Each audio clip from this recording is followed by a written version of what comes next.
નમસ્કાર ખેડૂત મિત્રો, મારું નામ છે અલ્કેશ પટેલ અને આપણી યુટ્યુબ ચેનલ છે ખેતીની વાત મારું ગુજરાત. આપણી દુકાનનું નામ છે મિત્રો Hindustan Agro Seeds Kalavad, proper Kalavad, તાલુકો કાલાવડ, જિલ્લો જામનગર.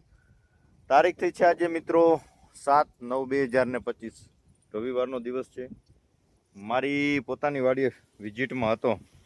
તમને બતાવવાની કોશિશ કરીશ મિત્રો કે આપણે જે વેરાયટી છે મેક્સકોટ વર્ઝનનું વાવેતર કરેલું છે, કપાસની વેરાયટી. તમે જોઈ શકો છો કે આનું અત્યારે જે છે એ સિરીજુ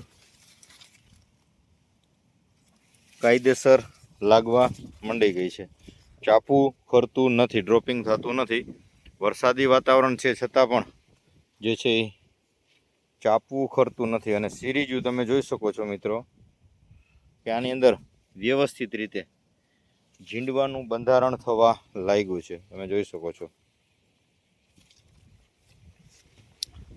તો જે છે આપણે કપાસ વાવણીનું જ વાવેતર કરેલું છે, આગોતરો કપાસ નથી.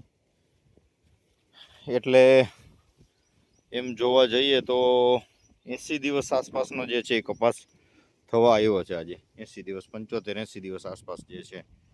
ઓલ ઓવર તમે જોઈ શકો છો કે અત્યારે થ્રિપ્સ કથરીના હેવી એટેક છે, પણ આની અંદર તમે કોઈ જાતની રોગજીવાત જોઈ શકતા નથી. એટલે કે રોગ પ્રતિકારક શક્તિ પણ સારી છે.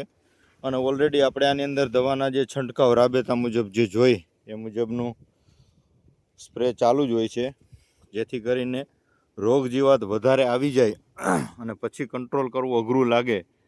એના કરતાં સમયસર જે છંટકાવની જરૂર હોય એ મુજબનો છંટકાવ આપણે કરતા જ રહીએ છીએ. તમે જોઈ શકો છો કે આ પ્રકારની સિરીજુ છે અને નીચે ફ્લાવરિંગ ખરેલું તમને જોવા મળતું નથી. અત્યારે જે ફ્લાવરિંગ લાગ્યું છે એ બધું જ જે છે ઝીંડવાનું બંધારણ ધીમે ધીમે થવા જઈ રહ્યું છે. તો એકંદરે જોવા જઈએ તો વેરાયટીનું પરફોર્મન્સ ખૂબ જ સારું છે.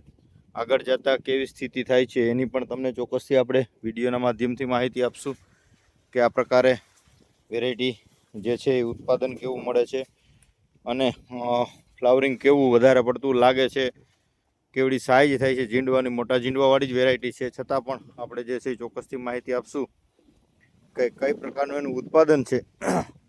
પણ એકંદરે જોવા જઈએ તો રોગ જીવાત બહુ ઓછી છે અને વાવેતર કરવા લાયક વેરાયટી છે. મોટા ઝીંડવાવાળી વેરાયટી છે. તમે જોઈ શકો છો મિત્રો કે આની અંદર જે કાંઈ ઝીંડવા લાગ્યા છે એ બધું જ જે છે એ મોટા ઝીંડવાની વેરાયટી છે. કે અને આની અંદર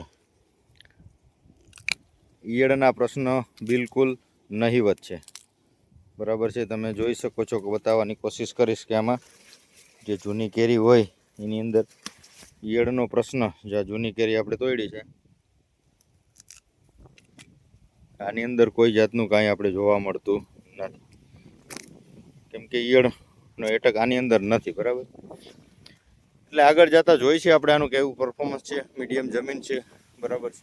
મીડિયમ જમીનની અંદર હાઇટ પણ સારી થઈ ગઈ છે અને ઓલ ઓવર સિરીજુ પણ એકદમ વ્યવસ્થિત રીતે સારી બેસી ગઈ છે. ઝીંડવાનું બંધારણ ખૂબ સારું થઈ રહ્યું છે. તો વેરાયટી સારી છે, વાવેતર કરવા લાયક છે. છતાં પણ આગળ જતાં જે પ્રકારની સ્થિતિ થાય છે એ મુજબ ચોક્કસથી આપણે ખેડૂત મિત્રોને જણાવશું.